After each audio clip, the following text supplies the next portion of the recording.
Madeline Brownie pulled her heavy winter coat tighter around her shoulders as the wind cut through the narrow streets of Incheon like tiny frozen needles. She had been walking for 20 minutes, from the bus stop to her night shift at the 24-hour laundromat, the only job that would hire a woman from Cameroon with an expired student visa and a degree nobody in this country seemed to care about. The streets were almost empty. The temperature had dropped to -11, and even the street food vendors had packed up early. Madeline's boots crunched against the thin sheet of ice on the sidewalk. She kept her head down, her thick braids tucked under a wool hat, and counted the blocks left until she heard it. A small, sharp bawl, like a kitten, but not quite. Madeline stopped and turned her head toward the alley between a closed electronics shop and an old noodle restaurant. The cry came again, tiny, desperate, barely louder than the wind. She should have kept walking. She was already running late. Mr. Go at the laundromat docked her pay for every 5 minutes she missed. But something pulled her, something deep in her chest that she could never explain, and she stepped into the alley. There, sitting on a flattened cardboard box behind a dumpster, was a little girl. She couldn't have been older than 5. She was wearing a thin pink dress, a party dress, the kind with ruffles and a satin ribbon at the waist, and white shoes with tiny buckles. No coat, no hat, no gloves. Her small body was shaking so hard that her teeth made a rapid clicking sound, and her lips had turned a terrible shade of blue. So, Madeline dropped to her knees instantly. Oh no, no, no. Hey, little one. Hey. The girl looked up. Her eyes were wide, red-rimmed, and full of tears that had frozen in tiny streaks down her round cheeks. She said something in Korean, fast, shaking, barely understandable. Madeline's Korean was functional at best. She understood cold and scared and where, enough to piece together that this child was lost, terrified, and minutes away from real danger. Okay, I've got you. Madeline didn't think twice. She unzipped her coat, the big, puffy, dark green one she had saved 3 months' worth of tips to buy, and wrapped it around the little girl like a cocoon. The coat swallowed her entirely. Only her small face peeked out from the top. The girl blinked, stared up at Madeline, then slowly, or like a flower opening after a long frost, she stopped shaking. There, Madeline whispered, her own body immediately punished by the vicious cold. She was now in nothing but a thin, long-sleeve shirt and jeans. The wind hit her like a wall of ice. But she didn't flinch. She had grown up in Douala, where the heat could melt the road, and she had survived worse things than a cold night. She survived being alone. She could survive this. "What's your name?" Madeline asked gently, pointing at herself. Madeline. Then she pointed at the girl. "Seo-yoon," the girl whispered. "Seo-yoon. Pretty name." Madeline rubbed the girl's tiny hands between her own. "Where are your parents? Yama? Appa?" At the word Appa, Seo-yoon's face crumpled, and fresh tears spilled over. She shook her head rapidly, babbling in Korean.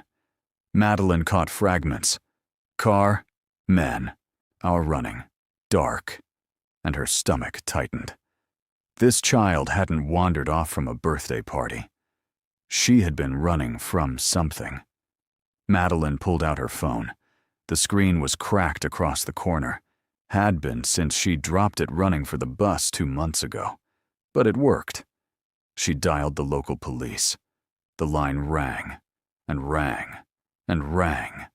An automated message played in Korean. Something about high call volumes and waiting. "You've got to be kidding me," Madeline muttered. She looked down at Seo-yoon, who had burrowed deeper into the coat and was now gripping Madeline's wrist with both tiny hands, as if letting go meant disappearing. She couldn't leave this child here. She couldn't stand in this alley in -11 weather with no coat, waiting for a phone line that might never pick up. And she definitely couldn't take a random child to her cramped, one-room apartment above a fish market without raising every red flag in the country. Think, Madeline. Think. The convenience store. 3 blocks east. It was open all night. It was warm. And the owner, an elderly woman named Mrs. Bake, had always been kind to Madeline. She would know what to do. Seo-yun, Madeline said, crouching so they were eye to eye. I'm going to carry you somewhere warm, okay? Warm. Tatuthan got. The girl hesitated, then nodded. Madeline lifted her, she weighed almost nothing, and began walking fast, shielding the child from the wind with her own body. The cold invaded every part of her. Her fingers went numb within a minute. Her ears stung like someone was pressing hot needles into them. Her jaw locked tight to keep her teeth from chattering. But she kept walking. She made it to Mrs. Beck's store in 6 minutes. The bell above the door chimed as she pushed inside, and the blast of heated air hit her so hard her eyes watered. Mrs. Beck looked up from behind the counter, startled. Her eyes went from Madeline, shivering, coatless, with frost forming on her braids, to the tiny child, bundled in the oversized green coat. "Hey, Goo!" Mrs. Beck rushed around the counter. "What happened? Whose child is this?" Madeline set Seo-yun down on a chair near the heater. "I found her in the alley near the noodle shop. She's alone. She's scared. I tried calling the police, but the lines are always jammed on cold nights," Mrs. Beck said, already pouring warm barley tea into a paper cup and bringing it to Seo-yun. On people calling about frozen pipes and car accidents. She looked at the girl closely. This dress, this isn't a cheap dress. Madeline hadn't thought about that. But now that Mrs. Bayek mentioned it, the fabric of that party dress was silk, the shoes were real leather, and on Seo-yun's tiny wrist, half hidden by the coat sleeve, was a bracelet made of what looked like actual diamonds. A 5-year-old wearing diamonds, in an alley, alone. Mrs. Bayek's face changed. She went pale, then looked at Madeline with an expression that was no longer just concerned. It was afraid. "Madeline, where exactly did you find this child?" "Between the electronics shop and that old noodle place." "Why?" "That area. Those buildings. They belong to the Quan family." Madeline stared. "Who?" "The Quan family." Mrs. Beck's hands were trembling now. "Everyone in Incheon knows who they are. Quan Tai-sik. He runs everything. Import, export, construction, real estate. But those are just the businesses people can see. Underneath," she trailed off, glancing at Seo-yun, who was sipping the tea with both hands. "Are you saying this girl belongs to a crime boss? Stop right here and drop your prediction. How does this story end? Use emojis, use words, whatever. Just guess before you keep watching. Subscribe so you're always first to see new stories, and come back to your comment later to see if you were right. The wildest prediction gets pinned. Now keep watching. You're about to find out if your gut was right." Mrs. Bayek grabbed Madeline's arm. "I'm saying you need to be very, very careful about what you do next. On if this is his daughter, if she was taken or she ran from something, there will be people looking for her. Dangerous people. And when they find whoever has her..." The bell above the door chimed. Both women turned. 3 men walked in. They wore long black coats, and their faces could have been carved from stone. The one in front, tall, sharp jaw, a scar running from his left ear to his chin, scanned the store with the cold precision of someone who had been trained to find things. And people. His eyes landed on Seo-yun, then on Madeline, then back on Seo-yun. He pulled out a phone and said one sentence into it. "We found her." Everything after that happened too fast. The man with the scar stepped forward and spoke to Seo-yun in Korean, gentle, careful, the way you'd talk to a frightened animal. Seo-yun looked at him, and then looked at Madeline, then back at him. She didn't seem afraid of these men. She seemed relieved. She said one word. "Uncle." The man's expression didn't change, but something in his posture loosened. He knelt, opened his arms, and Seo-yun climbed off the chair and walked to him, still wrapped in Madeline's coat. One of the other men, shorter, stockier, with a buzz cut, looked at Madeline like she was a stain on the floor. He said something sharp in Korean to Mrs. Baek, who immediately backed behind the counter, hands up. "Hey," Madeline said, stepping forward. "I'm the one who found her. She was alone in an alley in -11, with no coat, crying. I gave her my coat and brought her somewhere safe, so whatever attitude you're bringing in here, you can." The scarred man raised a hand. The stocky one went silent. So he looked at Madeline, really looked at her, and for a long moment, the store was completely quiet except for the hum of the refrigerator and the distant wail of the wind outside. "You gave her your coat," he said in English. His accent was thick but clear. She was freezing. I wasn't going to watch a child die.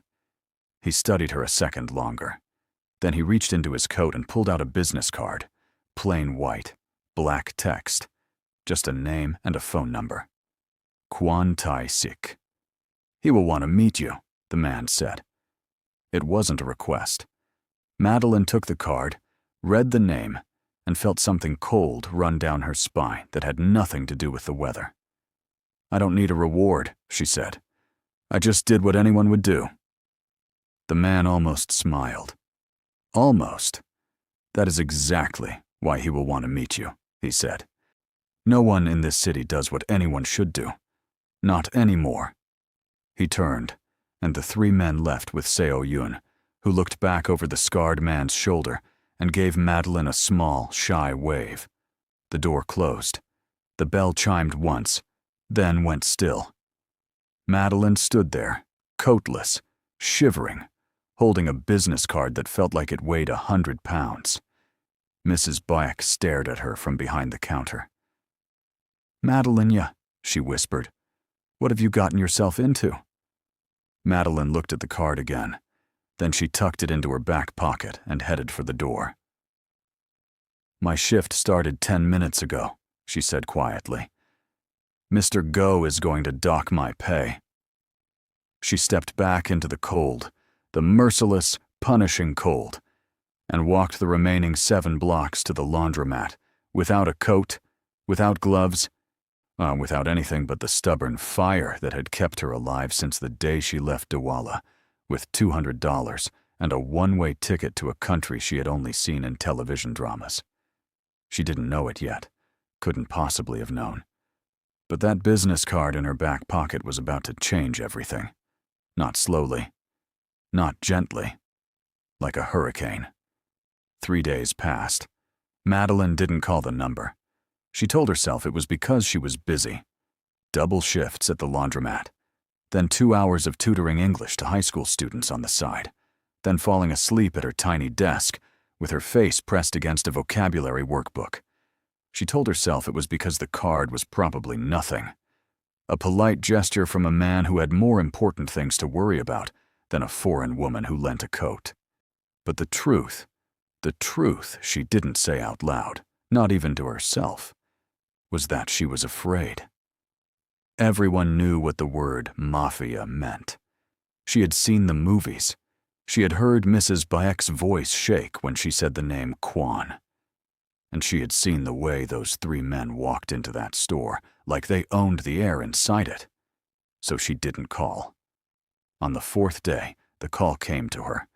It was 7 in the morning. Madeline had just finished her overnight shift and was peeling off her work apron when her phone lit up. Unknown number. She almost ignored it. Telemarketers, probably. But something made her answer. "Miss Brownie?" A woman's voice. Calm, professional, speaking English with a crisp Korean accent. "Yes." "My name is Director Shin. I am the personal assistant to Mr. Quan Tai-sik, So he would like to invite you to his residence this afternoon at 2 o'clock. A car will be sent to your location. May I confirm your address? Madeline's grip tightened on the phone. How did you get my number? A brief pause. Mr. Quan has many resources, Miss Brownie. He also asked me to inform you that your coat has been cleaned and will be returned to you today, along with a small token of his gratitude. I told the man, his guard, or whatever, that I don't need a reward. Mr. Quan is aware. He would still like to meet you. It is regarding his daughter, Seo Yun. She has been asking for you. That stopped Madeline cold. Seo Yun was asking for her? She thought of that tiny face peering out from the coat, that shy wave over the man's shoulder, those frozen tear tracks on round cheeks. 2 o'clock? Madeline heard herself say. 2 o'clock. The car will arrive at 1:30. Please dress comfortably. And Miss Brownie. Yes? Thank you for what you did. Not everyone would have stopped. The line went dead.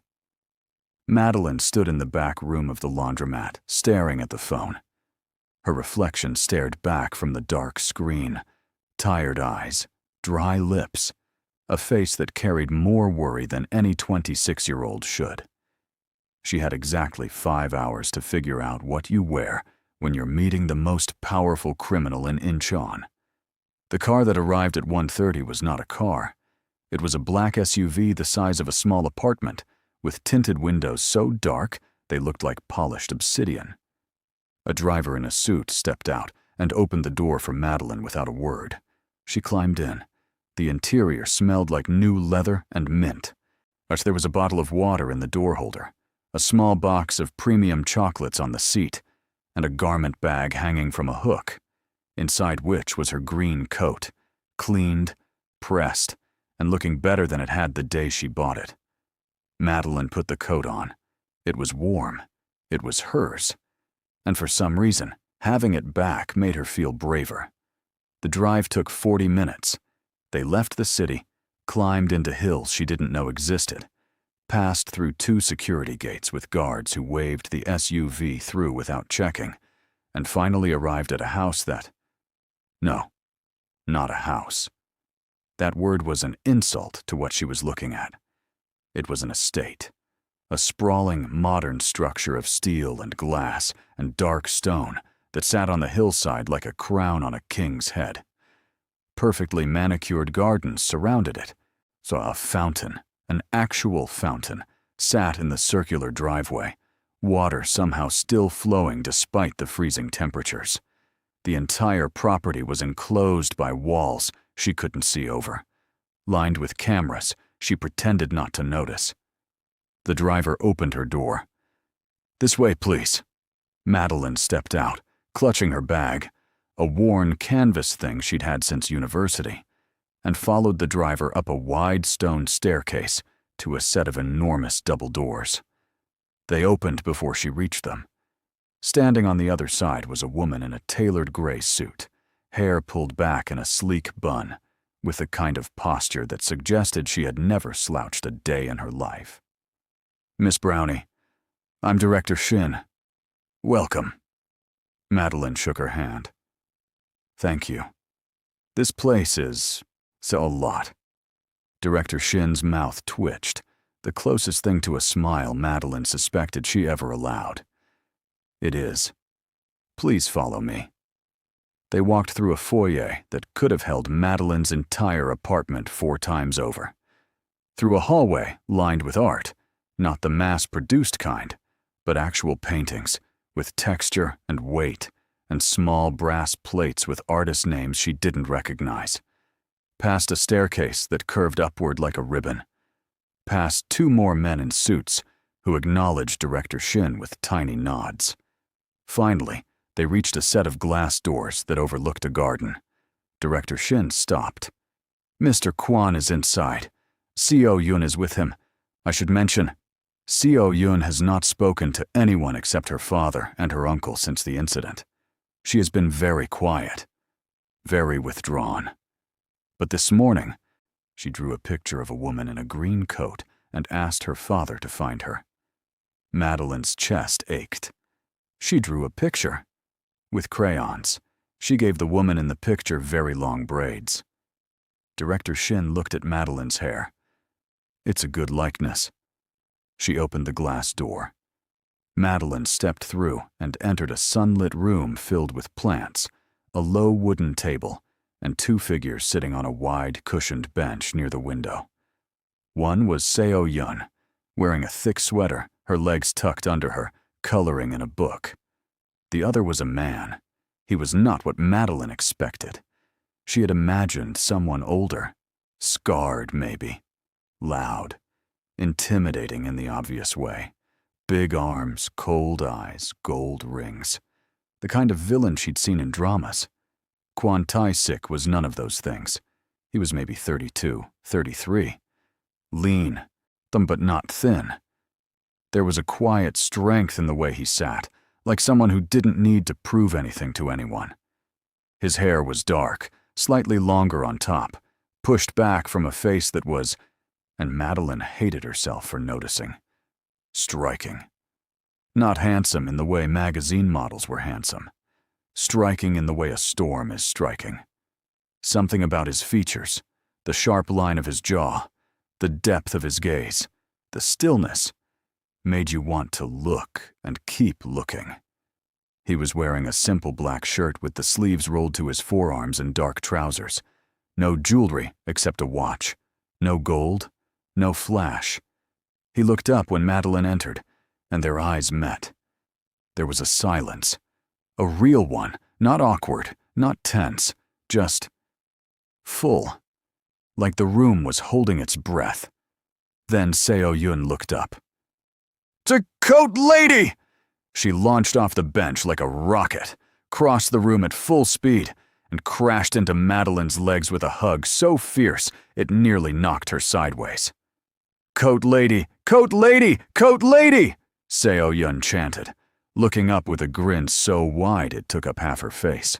Madeline laughed, a real, full laugh, the kind she hadn't let out in months, and crouched down to hug her back. "Hey, little one, you look a lot better than the last time I saw you. I drew you."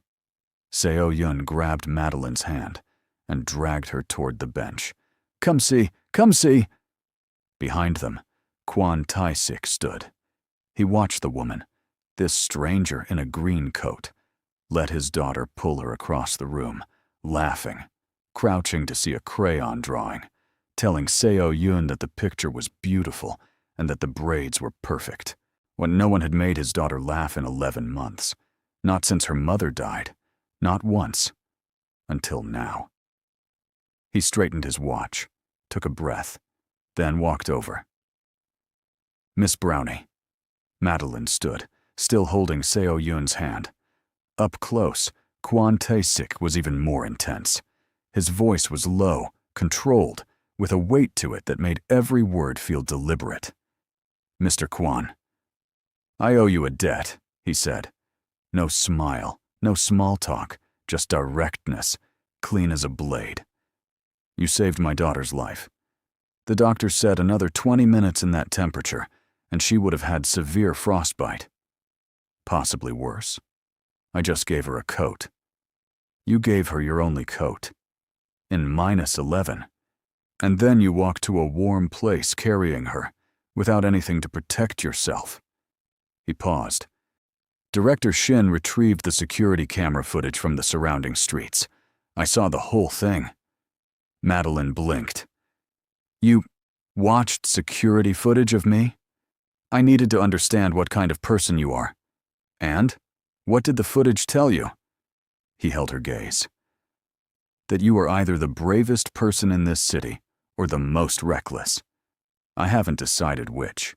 Probably both," Madeline said, before she could stop herself. The corner of his mouth shifted. Not a smile. Something before a smile, like the preview of one. "Sit," he said. "Please. I would like to discuss something with you." They sat across from each other at the low table, while Seo-yun colored between them, occasionally holding up her drawings for approval. Madeline complimented every single one, to even the one that was apparently a dragon, but looked more like a lumpy cloud with legs. Tea was brought by a quiet woman in an apron who appeared and disappeared like a ghost, and Tai-sik poured for them both. "I'll be direct," he said. "My daughter was taken from a private event 4 nights ago. A rival organization, people I have been in conflict with for years, used the occasion to send a message. They took her from the party, drove her across the city, and abandoned her in that alley." Madeline's blood ran cold. "They left a 5-year-old in an alley? In that weather? On purpose? To punish me, to show me that they can reach anyone I love." His jaw worked, and for the first time, Madeline saw something crack behind those controlled eyes. Not rage, something deeper. Fear. The kind only parents know. "Hey, if you hadn't found her." He stopped. Seo-yun held up a drawing of a cat. "Appa, look." "Beautiful," he said, and his voice was so gentle when he spoke to his daughter that Madeline felt her chest tighten. He turned back to her. "I have increased security. I have dealt with the immediate threat. But Seo-yun, she has not been the same since her mother passed. She doesn't trust easily. She doesn't open up to the nannies, the tutors, anyone. She has nightmares. She barely speaks some days." He paused. "And then you appeared, a stranger. And she ran to you like she had known you her whole life." Madeline looked down at Seo-yun, who was now leaning against her arm while coloring, completely at ease. "What are you asking me, Mr. Quan?" "I want to hire you as Seo-yun's personal companion and caretaker. Full-time. You would live here, force in the guest wing. Your salary would be significant, and I would personally ensure that your visa situation is resolved." The room went quiet. You can do that," Madeline whispered. "The visa? Miss Brownie, there is very little in this country I cannot do." She believed him. That was the terrifying part. She believed every word. "I need to think about it," she said. This is a lot. Take 3 days. Director Shin will give you a number to call when you've decided." He stood, and the meeting was apparently over. But as Madeline rose and gently detached Seo-yun's hand from her sleeve, the girl whimpering a little at the separation, Tai-sik spoke again. "One more thing." "Yes. The people who took my daughter, they have not been fully dealt with. If you accept this position, then you should know that my world is not a safe one. There are risks, real ones." His eyes were unblinking. "I will protect you. That is my promise. But I want you to choose with your eyes open." Madeline held his gaze for a long, loaded moment. "Mr. Quan, I moved to a country where I don't fully speak the language, with $200, an expired visa, and 0 connections. I've been doing laundry at midnight for 18 months to survive. I think I can handle a little risk." This time he actually smiled. Small. Brief. But real. 3 days, Miss Brownie. She lasted 1. Madeline moved into the Quan estate on a Wednesday. Her room in the guest wing was bigger than her entire old apartment. It had a bed so wide she could roll 3 times without falling off, a window that looked out over a pine forest dusted with snow, a private bathroom with heated floors. Heated floors. And a closet that someone had already stocked with warm clothes in her exact size. She stood in the middle of it all and whispered, "What am I doing?" But then Seo-yun knocked on the door 20 minutes later, holding a stuffed rabbit and asking if Madeline would read her a story, and the question didn't seem to matter anymore. The first 2 weeks were an adjustment. Madeline learned the rules of the house quickly. Director Shin ran everything: schedules, meals, staff, security, with the precision of a military general. There were cameras everywhere except the private rooms. There were guards at every entrance, rotating in shifts. Deliveries were checked, visitors were screened, and nobody entered or left without Director Shin knowing. Matasik himself was a ghost during the day. He left early, returned late, and spent most of his home hours in his private office on the second floor, behind a door that even Director Shin knocked on before entering. Madeline saw him at breakfast sometimes, and at dinner when he was home, but their interactions were brief and formal. "Good morning, Miss Brownie." "Good morning, Mr. Quan." "How is Seo-Yun?" "She ate all her vegetables at lunch, and only threw one crayon today." Progress. Significant progress. And that was it. Polite. Distant. Professional. Like they were colleagues who happened to share a very large house and a very small girl. But Madeline noticed things. She noticed that Tai-sik always checked on Seo-Yun before he left, even when it was 5 in the morning and she was still asleep. And he would stand in the doorway of her room for a minute, just watching her breathe, before pulling the door shut so quietly you'd think the hinges were made of air. She noticed that he kept a framed drawing, one of Seo-Yun's messy crayon pieces, on his desk in the office. She saw it once when Director Shin sent her to deliver a file. She noticed that when Seo-Yun laughed, really laughed, the kind that made her whole body shake, Tai-sik would stop whatever he was doing, even mid-sentence, even on the phone. He would stop and listen, and something would cross his face that was too raw, too private, too human for a man the world called a monster. Madeline noticed all of it, and she tried very hard not to care. Week 3 changed everything. It started with Seo-Yun's nightmares. Madeline had been warned about them by the head housekeeper, the stern woman named Mrs. Yu. "She screams in her sleep," Mrs. Yu had said flatly. "Usually around 2 or 3 in the morning. Nothing helps. We've tried warm milk, music, everything. The therapist says it will pass in time." The first nightmare came on a Wednesday at 2:47 a.m. Madeline heard the scream through the wall because her room was right next to Seo-Yun's by her own request, and was on her feet before she was fully awake. She ran to Seo-Yun's room, pushed the door open, and found the girl sitting up in bed, eyes wide, tears pouring, shaking so hard the bed frame rattled. "Seo-Yun! Seo-Yun! Hey, I'm here! I'm right here!" Madeline climbed onto the bed and pulled the girl into her arms.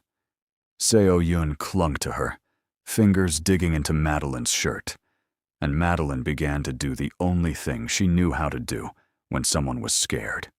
She sang, not a Korean song, not a lullaby from any book. She sang the song her mother used to sing to her back in Douala, when the storms came and the power went out, and the whole house would shake with thunder.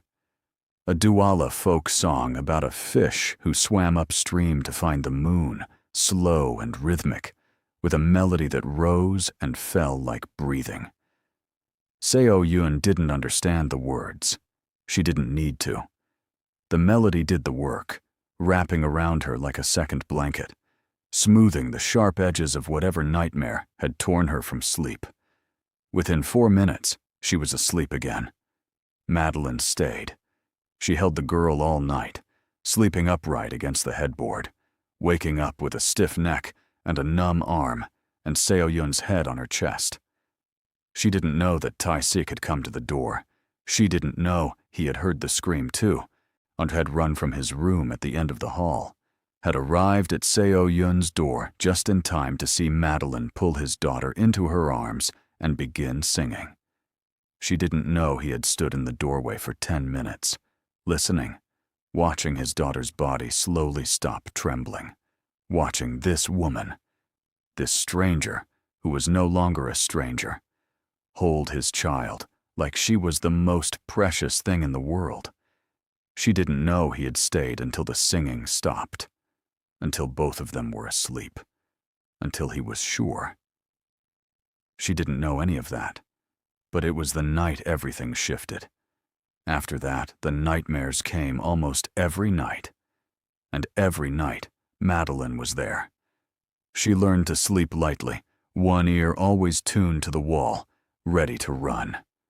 She built a routine, a warm cup of cocoa before bed, a story, always a story from Cameroon, because Seo Yun loved the animals and the colors. Then the song, the same song, always, and slowly, so slowly you almost couldn't see it happening, Seo Yun began to heal.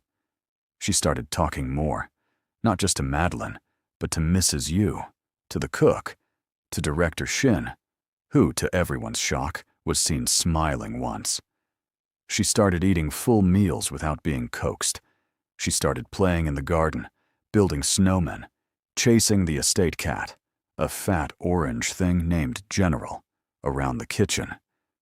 And she started calling Madeline something new, not coat lady anymore.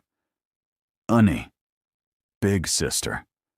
The first time she said it, Madeline was braiding her hair in the sunroom. Seo Yun tilted her head back, looked up at Madeline with those enormous eyes and said, "Unnie, can we make cookies today?" Madeline's hand stilled, her vision blurred. She blinked hard, swallowed the knot in her throat and said, "Yeah, little one, we can make cookies." She did not cry. She absolutely did not cry. She cried, just a little, in the bathroom, where nobody could see. The shift with Tae-sik happened gradually, the way sunrise happens, so slow you don't notice until suddenly it's bright. He started coming home earlier, not every day, but enough that Madeline noticed. He started eating dinner with them instead of in his office. He started lingering after meals, watching Seo Yun show him her drawings, listening to her chatter about what she and Unnie did that day. And he started talking to Madeline. Not about business, not about security or schedules or logistics, real things, small things. Things that didn't belong in the mouth of a man who ran an empire. "Director Shin says you have a degree in environmental science," he said one evening, after Seo Yun had gone to bed. Madeline looked up from her tea. They were sitting in the sunroom, which she had begun thinking of as their sunroom, a dangerous thought. And the garden outside was white with fresh snow. "I do, from the University of Douala, for all the good it does me here." "Why did you leave Cameroon?" She paused. Not because the question was rude, his tone was genuinely curious, but because the answer was complicated in ways that didn't fit into small talk. "My father died when I was 19, she said quietly. After that, things got difficult. For my mother, for my younger brothers. I came here on a student visa to study Korean and find work. The plan was to send money home. The visa expired. The work wasn't what I expected. And suddenly I was stuck. Stuck. Between going home with nothing and staying here with almost nothing." She shrugged. "I chose almost nothing. At least here, I could still send money." He was quiet for a long time. Then, "Your mother. She raised you well." "She raised me to never walk past someone who needs help, even when it's inconvenient." Madeline tilted her head. "Even when the person who needs help happens to be the daughter of the most feared man in Incheon." "I'm not feared," Tae-sik said, and there was something in his voice, not defensiveness, something sadder. "I'm avoided. There's a difference." "What's the difference?" "Fear means people run because they think you'll hurt them. Being avoided means people stay away because they've decided you're dangerous before they've ever spoken to you." He looked at her. "You didn't avoid me. I didn't know who you were when I picked up your daughter. By the time I found out, it was a little late to run. And now that you know?" Madeline held his gaze. The room was warm. The snow was falling. Somewhere in the house, General the cat was probably knocking something off a table. "Now I think you're a man who checks on his daughter at 5 in the morning when she's still asleep, who keeps her crayon drawings in his office, who sat through a 40-minute tea party with stuffed animals last Tuesday without once looking at his phone. She set down her cup. I've seen plenty of dangerous men, Mr. Quan. Real dangerous men don't sit through tea parties. He stared at her. And for the first time since she'd met him, the wall behind his eyes, that careful, controlled, armored wall, cracked. Just a fraction, and just enough for her to see something real on the other side. You may call me Tae-sik, he said quietly. Then you should call me Madeline. Madeline, he repeated, and the way he said it, careful, like he was learning the shape of each syllable, made something warm bloom in her chest that she knew she should ignore. She did not ignore it. That night, Madeline lay in her wide, comfortable bed, staring at the ceiling, and whispered to the dark. This is a terrible idea, Madeline. A terrible, terrible, terrible idea. The dark, naturally, said nothing back, but she could still hear the way he said her name, and she fell asleep smiling, which is exactly when everything went wrong. The morning started like any other. Madeline woke at 6, checked on Seo-yun, still asleep, uncurled around her stuffed rabbit, and went downstairs to make breakfast. She had started cooking in the estate kitchen, despite Mrs. Yu's initial horror.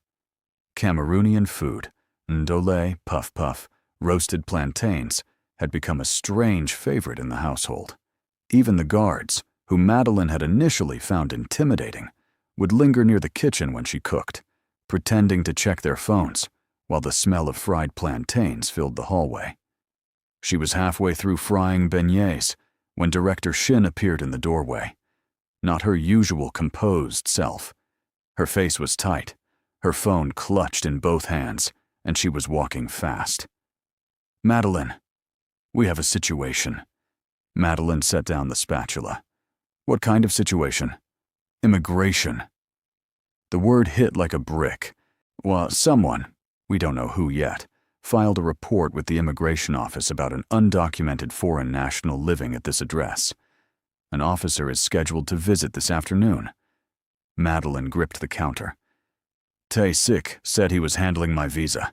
He said, the application is in process, but these things take time, and someone timed this report, deliberately, to cause maximum damage before the paperwork clears.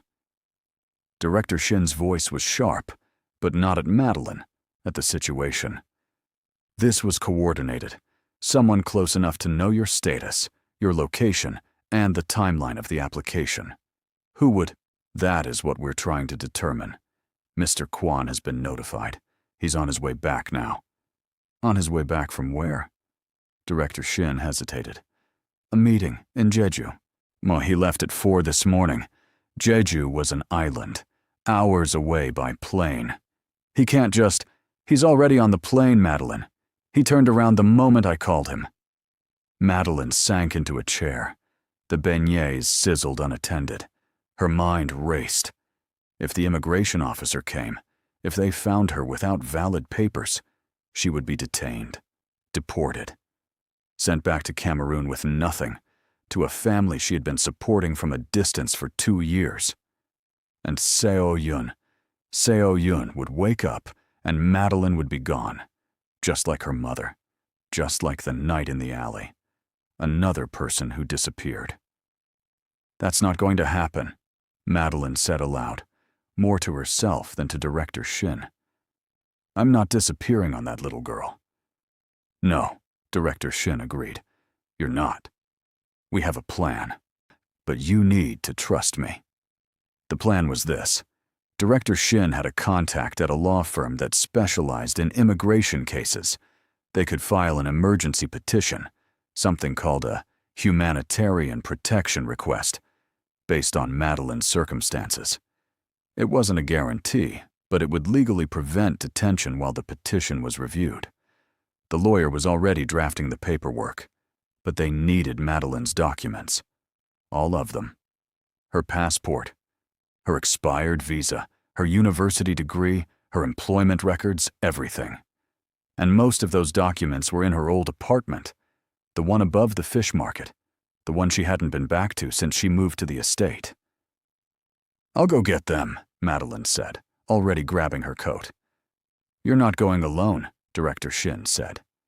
She signaled, and the man with the scar, whose name Madeline had learned was Jae-won, appeared from the hallway. "I'll drive," Jae-won said. They took a smaller car this time, less conspicuous, and drove into the city in tense silence. Jae-won kept checking the mirrors. Madeline kept checking her phone. A message from Tae-sik. "I'm landing in 2 hours. Don't leave the estate." She typed back. "Already left. Getting my documents. Don't worry." His reply was instant. Madeline. Just her name. But she could feel the weight behind it. The frustration. The concern. The barely controlled urgency. She could practically hear his voice. She put the phone away and focused on the road. The apartment was exactly as she had left it. Small, cold, and smelling faintly of fish from the market below. Madeline dug through a cardboard box under her desk and found the folder with everything she needed. A passport, visa papers, degree certificates, her mother's letter of support. All of it. She was turning to leave when she noticed something wrong. The lock on her front door, the one she had closed behind her when she came in, was no longer latched. She hadn't unlocked it from the inside, which meant someone had opened it from the outside. "Jae-won?" she called toward the stairwell. No answer. Madeline's heart rate spiked. She grabbed the folder, held it tight against her chest, and stepped toward the door. She pulled it open and found herself face to face with a woman she had never seen before. The woman was Korean, maybe late 30s, beautiful in a polished, deliberate way. The kind of beauty that was maintained with precision and money.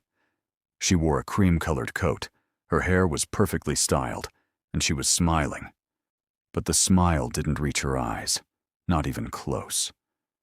"So you're the one," the woman said in English, looking Madeline up and down with an expression that managed to be both curious and dismissive. "The coat lady. Tae-sik's new project. Who are you?" Madeline's voice was steady, but every nerve in her body was firing. "My name is Yoon Se-ri. I'm Seo-Yoon's aunt, her mother's sister." The smile sharpened. "And I think it's time we had a conversation about what you're really doing in my niece's life." They sat in a coffee shop 2 streets away, Madeline's choice, because she was not having this conversation in her cramped apartment, and she was not getting into this woman's car. Jae-won, who had been waiting by the vehicle and was visibly unhappy about this detour, stood outside the shop with his arms crossed, watching through the window. Se-ri ordered an espresso. Madeline ordered nothing. "Let me be direct," Se-ri said, stirring her coffee with a tiny spoon. "I know who you are. I know your visa is expired.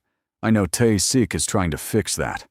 And I know you've been living in his house for almost a month, playing nanny to my sister's daughter. I'm not playing anything. Tae-sik hired me to take care of Seo-yoon, and that's what I'm doing." "That's what you think you're doing." Se-ri leaned forward. "What you're actually doing is becoming very attached to a very wealthy, very powerful man's household. A man who, by the way, has a lot of enemies. And those enemies are now watching you. Is that a threat? It's a warning. From someone who actually has Seo-yoon's best interests at heart." Se-ri's eyes hardened. "I've been trying to get custody of my niece for a year. She belongs with family. Her mother's family. Not with him. And certainly not with a stranger he picked up off the street because she happened to do something kind." Madeline's jaw tightened. "Seo-yoon is happy. She's eating. She's sleeping through more nights than she isn't. She's talking again. Whatever opinion you have about me or about Tae-sik, that child is doing better. And I won't let anyone, family or not, pull me away from her just because it's politically convenient." Sayri set down her spoon. Something flickered behind her eyes. Surprise, maybe, or a grudging respect she didn't want to feel. You really care about her, she said. Not a question. More than you know. A long silence. Then Sayri stood, placed a business card on the table, elegant, expensive, and said, "The immigration report wasn't from me, Madeline, so I want you to know that. But I know who sent it, and the person responsible is a lot closer to Tae-sik than you think." She turned and left. Madeline stared at the card, then at the door, then at Jae-won through the window, who was already on his phone, probably calling Director Shin. Someone in Tae-sik's inner circle had reported her, someone close, and Madeline was going to find out who. Tae-sik landed at 1:47 p.m. He arrived at the estate at 2:23 p.m. The immigration officer arrived at 2:31 p.m. 8 minutes. They had 8 minutes. But in those 8 minutes, Tae-sik did something Madeline didn't expect. He didn't make calls. He didn't bark orders. He didn't throw his weight around or intimidate anyone. He walked into the house, found Madeline in the living room, where she was sitting with Seo-yoon on her lap, reading a book about a tiger who wanted to learn to dance. And he sat down next to them. "The lawyer filed the emergency petition 30 minutes ago," he said quietly, so Seo-yoon wouldn't hear. "The officer can ask questions, but they cannot remove you today. The petition gives you legal standing until the review is complete. And if the review doesn't go my way, it will. But if it doesn't, Madeline." He said her name the way he always did. Careful, deliberate, like each syllable mattered. "I don't lose the things I decide to protect." She looked at him. He looked at her. Seo-yoon turned a page and said, "The tiger is dancing now. Look." The doorbell rang. "I'll handle this," Tae-sik said and stood. "We'll handle this," Madeline corrected, standing beside him. He paused, then gave her a single firm nod. So they walked to the door together. The immigration interview lasted 45 minutes. It was professional, thorough, and entirely anticlimactic. The officer, a middle-aged man with glasses and a clipboard, reviewed Madeline's documents, confirmed the pending petition, asked a series of standard questions, and left with a polite bow. No detention. No drama. Just paperwork. But the damage was done in other ways, because the visit reminded Madeline of something she had been trying to forget, that she was, in every legal sense, temporary. That this life, this warm house, this incredible child, this man who said her name like it was a prayer, could be pulled away at any moment. And now she knew something else. Someone on the inside wanted her gone. That night, after Seo-yoon was asleep, Madeline found Tae-sik in his office. The door was open, a rare thing, and he was standing at the window, looking out at the dark garden, a glass of water in his hand. "I met someone today," Madeline said from the doorway. "Yoon Sae-ri." Tae-sik didn't turn, but his grip on the glass tightened. "She told me the immigration report came from someone close to you." Now he turned. His face was controlled, but his eyes were anything but. "She said that?" "She also said she's been trying to get custody of Seo-yoon." A muscle in his jaw worked. "Sae-ri has been a complication since my wife died. She believes Seo-yoon would be better off with her. She has filed 3 custody petitions, all denied. And the immigration report? I will find out who made that report, Madeline. And when I do, don't." She stepped into the room. "Don't do whatever you're about to say. And I don't want someone hurt because of me. I want the truth, that's all." He set the glass down, looked at her for a long, long time. "You are unlike anyone I have ever met," he said. And the way he said it, not as a compliment, not as flattery, but as a fact, spoken with a kind of quiet bewilderment, like she was a puzzle he couldn't solve. Made Madeline's chest ache in a way that was becoming dangerously familiar. "I'll take that as a good thing," she said. "It is," he said. "It terrifies me, but it is." They stood there, 3 feet apart, in the amber light of his office, and the silence between them was so full, so loud, that Madeline could hear her own heartbeat. Then Seo-yun screamed. Both of them ran. It wasn't a nightmare this time. Seo-yun was standing at her window, pointing at the garden below, tears streaming. Man outside. Bad man. Tae-sik scooped her up with one arm and pulled out his phone with the other. "Jae-won, garden, now!" Madeline ran to the window and looked down. The garden was dark, lit only by the landscape lights along the stone paths, and there, just at the edge of the tree line, barely visible, was a figure, standing, watching. Then the figure turned and vanished into the pines. Alarms erupted across the estate. Lights flooded the grounds. Guards swarmed the garden within 90 seconds. Jae-won and his team swept the perimeter for an hour. They found nothing. No footprints, no trace, no sign that anyone had been there at all, except that Seo-yun had seen someone.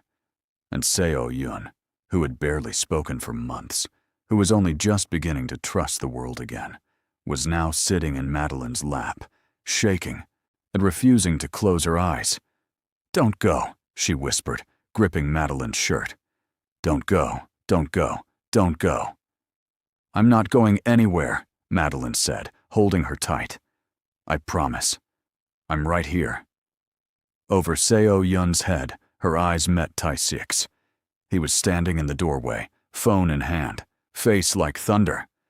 But when he looked at Madeline, at this woman holding his daughter, keeping her safe, keeping her whole, the thunder broke.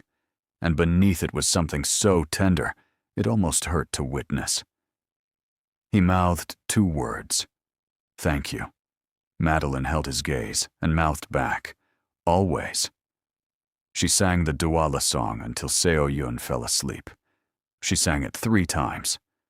And on the 3rd time, she could have sworn she heard Tae-sik humming along, quietly, roughly from the doorway, like he was trying to learn the melody, and like he wanted to carry it with him. The truth came out on a Sunday. It came, as most truths do, from an unexpected direction. Madeline was in the kitchen making plantains for Seo-yun's lunch when her phone rang. It was a number she didn't recognize, but this time, she answered without hesitation. After the past month, she had learned that unknown numbers in this world usually meant something important. "Madeline Brownie?" A man's voice, older, cautious. "Who is this?" "My name is Officer Kang from the Incheon Immigration Bureau. I'm calling because I feel you should know something. The report that triggered our visit to the Quan estate. I've been looking into it. Officially, anonymous tips don't require investigation into the source, but this one felt orchestrated. So I pulled the digital records." Madeline gripped the counter. "Sonand." The report was filed from an IP address registered to Quan Industries, specifically from a terminal in the office of the Chief Financial Officer. "Who is the CFO?" "A man named No Sang-cheol. He has been with Mr. Quan's organization for 12 years. He is, or was, considered one of Mr. Quan's most trusted advisors." Madeline's mind raced. "Why are you telling me this? You don't owe me anything." A pause. "I have a daughter too, Miss Brownie. And what I saw at that estate, the way that little girl held on to you, that wasn't the grip of a child holding a stranger. That was the grip of a child holding a lifeline." Another pause. "I thought you should know who's trying to cut it." The line disconnected. Madeline stood in the kitchen, phone in hand, and felt the ground shift beneath her feet. No Sang-cheol, Tae-sik's own CFO. Not 12 years of loyalty. And all along, he was the one working to tear everything apart from the inside. But why? She went to Director Shin first, not Tae-sik. Not yet. She needed facts, not fury. Director Shin listened to everything without interrupting. Then she closed her office door, sat down, pulled up something on her laptop, and was quiet for a full 3 minutes. No Sang Cheol, Director Shin finally said, has been transferring funds from 3 of Mr. Quan's subsidiary accounts into a holding company in Singapore. Small amounts, spread over 18 months. The total is considerable. He's been stealing from Tai-sik, stealing, and covering his tracks. But if someone like you, someone with no connection to the business, was brought into the household, and someone Tai-sik trusted enough to resolve their visa issue through legal channels, that process would create a paper trail. Auditors, lawyers reviewing Quan Industries records. It would only be a matter of time before someone stumbled onto the discrepancies. Madeline felt dizzy. So the immigration report wasn't about getting rid of me because I'm foreign. It was about getting rid of me before the legal process exposed his theft. Precisely. And the figure in the garden, the one Seo Yoon saw, Director Shin's expression darkened. I think it was a warning, meant for you, to scare you into leaving on your own. Well, it didn't work. No, it didn't. Director Shin looked at her with something that might have been admiration. Are you always this stubborn? My mother says it's my best and worst quality. I'm inclined to agree with her. They told Tai-sik that evening. Madeline, Director Shin, and Jae-won sat across from him in his office, while Director Shin laid out the evidence, the IP trace, the financial discrepancies, the timeline. She was clinical, precise, merciless in her detail. She presented it the way a surgeon presents a diagnosis. No emotion, just facts. Tai-sik listened to all of it without a word. When Director Shin finished, the room was silent for what felt like an eternity. Then Tai-sik spoke. One sentence, low, controlled, but carrying a weight that made the air in the room feel thin. Bring him here. Tai-sik, Madeline started. Not for what you think, he said, meeting her eyes. And there it was again, that crack in the wall, that glimpse of the man underneath the title. You asked me not to hurt anyone because of you. I heard you. But he will answer for this, in front of me, with words, and then the law will handle the rest. Madeline studied his face. He meant it. She could tell, not because he was incapable of the other path, but because he was choosing this one, for her. Okay, she said. No Sang Cheol was brought to the estate the next morning. He was a thin man in his 50s, with wire-rimmed glasses and the look of someone who had spent his entire career behind a desk. When he walked into Tai-sik's office and saw Madeline sitting there, his face went white. Not because of Tai-sik, not because of Jae-won, who stood by the door like a statue. Because of her, the woman he had tried to erase, still here, still sitting in this house, still unbroken. The confrontation was not loud. There was no shouting, no overturned furniture, no dramatic speeches. Tai-sik simply presented the evidence, asked Sang Cheol to explain, and waited. Sang Cheol tried. He stuttered through excuses. He didn't know about the immigration report. The funds were a misunderstanding. Someone must have used his terminal. Each excuse thinner than the last, each one dissolving under the weight of Director Shin's meticulous records. Finally, he broke. I was afraid, he admitted, his voice cracking. I made mistakes with the money, gambling debts, bad investments. I was going to replace it. I swear I was going to replace it. But then she arrived. He pointed at Madeline. And you started the visa process, and lawyers were going to look at everything, and I panicked. I panicked, Tai-sik. I've been loyal for 12 years. Loyal men do not endanger children, Tai-sik said. His voice was quiet, terrifyingly quiet. You hired someone to stand in my garden at night. My daughter saw them. My daughter, who was already taken from me once, screamed because of what you did. Sang Cheol had no answer for that. Leave, Tai-sik said. Your employment is terminated. The evidence has been forwarded to the Financial Crimes Division. What happens next is between you and the law.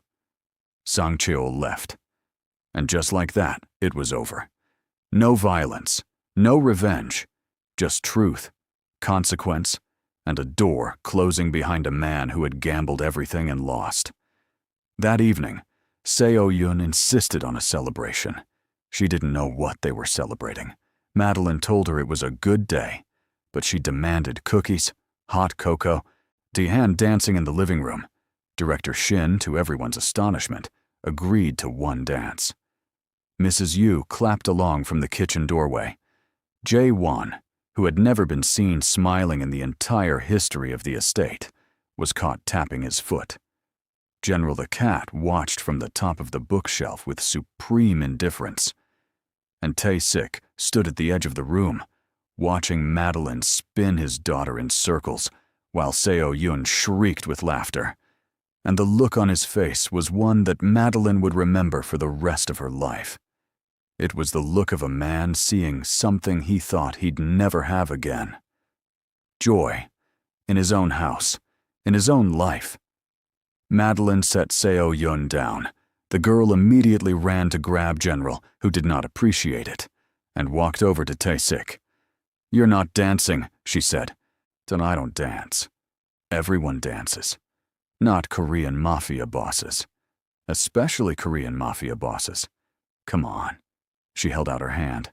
He looked at it, then at her, then at Seo-yoon, who had given up on General and was now spinning in circles by herself, dizzy and delighted. He took her hand. They didn't really dance. It was more of a sway, an awkward, gentle, slightly ridiculous sway in the middle of a living room full of cookie crumbs and crayon drawings and the sound of a 5-year-old singing off-key.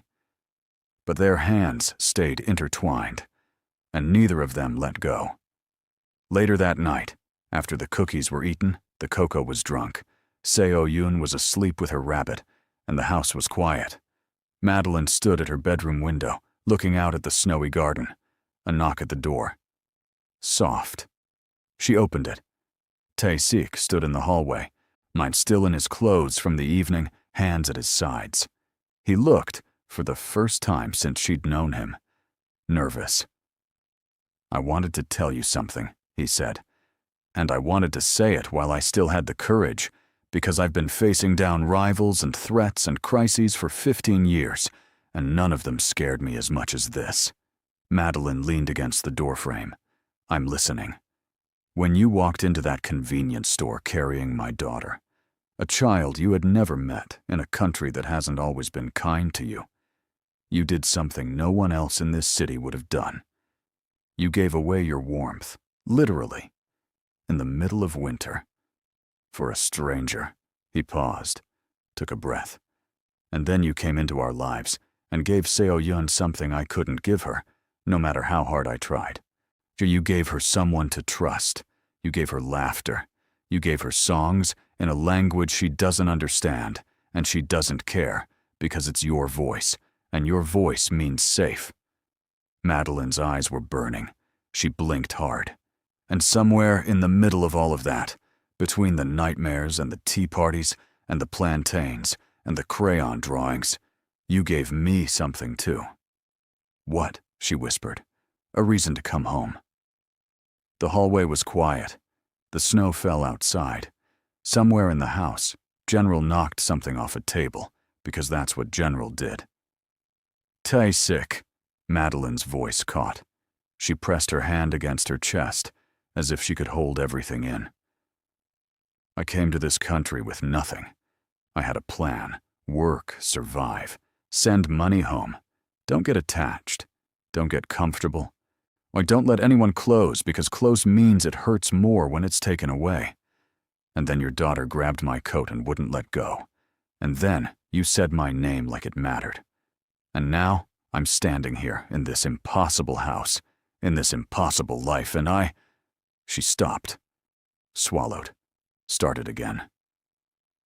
I don't want to be temporary anymore, Tae-sik. I want to stay. Not because of the house or the visa or the safety, because of her, and because of you. He stepped forward, not close enough to touch, just close enough that she could see his eyes, dark, deep, and for once, completely unguarded. Then stay, he said.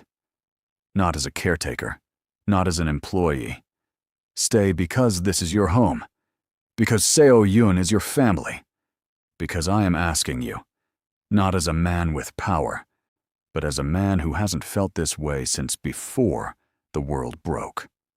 To stay. Is that a business proposal, Mr. Quan? She was smiling through the tears now, and so was he. A real smile, the kind that remade his entire face, that turned the storm into sunlight. It is the opposite of a business proposal, Miss Brownie. Good, because my answer is yes. He reached out and took her hand, the same hand she had offered him during the dance, and held it. Gently, carefully, like it was something precious.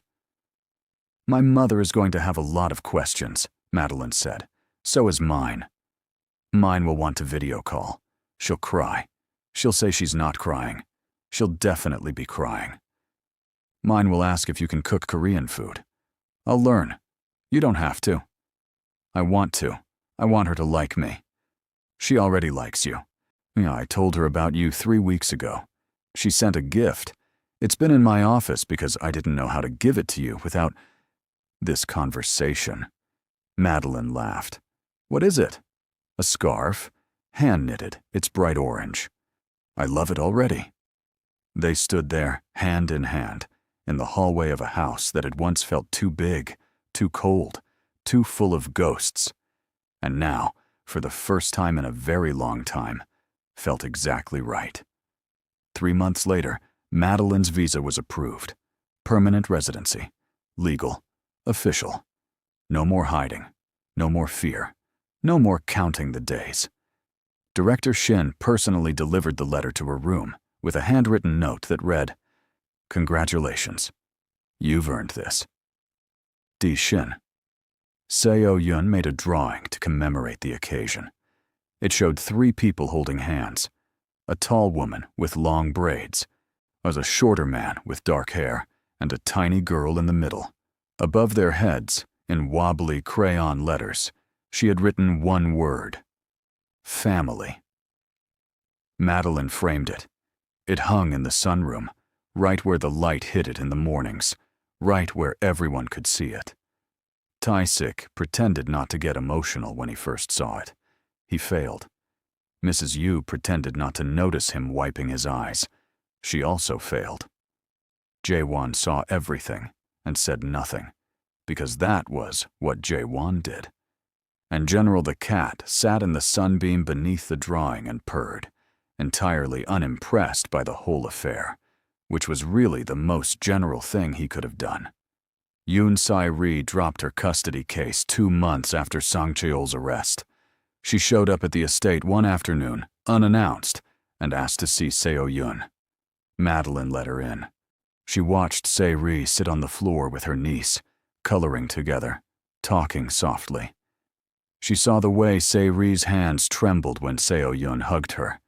She saw the tears Se-ri tried to hide. Afterward, at the door, Se-ri turned to Madeline. "I was wrong about you," she said. "I thought you were. I don't know what I thought, but I was wrong. You wanted to protect your niece. I understand that. You're better at it than I am. I'm not better. I'm just here, and I'm not leaving." Se-ri nodded. Then quietly, "My sister would have liked you." It was the kindest thing anyone had ever said to Madeline. She held it close, like a jewel, like a warm coat on a cold night. "Thank you," she whispered. Se-ri left, but she came back, for visits, for holidays, for birthdays, and she became the aunt who brought too many presents and stayed too late and always argued with Tae-sik about politics at the dinner table, which Madeline found secretly hilarious.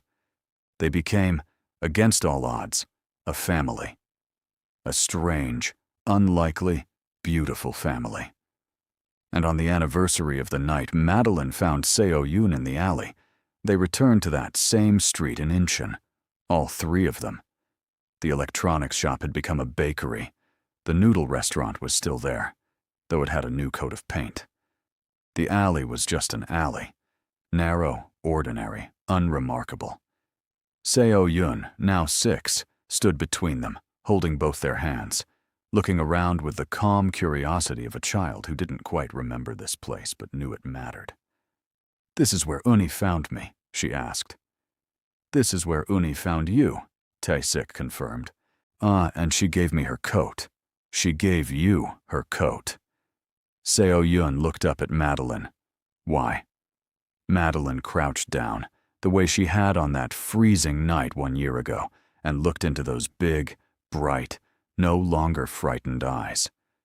"Because you were cold, little one, and I had something warm.